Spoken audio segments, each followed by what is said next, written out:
মুহাম্মদ হারগিজ না গুফতা, মুহাম্মদ হারগিজ না গুফতা, তা না গুফতা জিবরাইল, জিবরাইল হারগিজ না গুফতা, তা না গুফতা রব্বুল জলিল।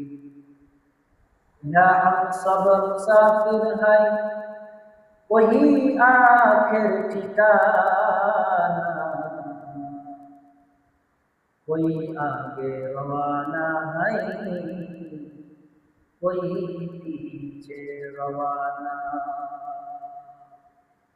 আলহামদুলিল্লাহ, সমস্ত প্রশংসা সমস্ত তারিফ ওই মহান রব্বুল কারীম ফকির আল্লাহ জানো শাহ তাআলা আমাদেরকে ভালোবেসে মহব্বত করে সফর মাসের দ্বিতীয় জুমায় আল্লাহ তাআলার ঘরে আসা বসা দু একটি কথা বলা শোনার জন্য তৌফিক দান করলেন।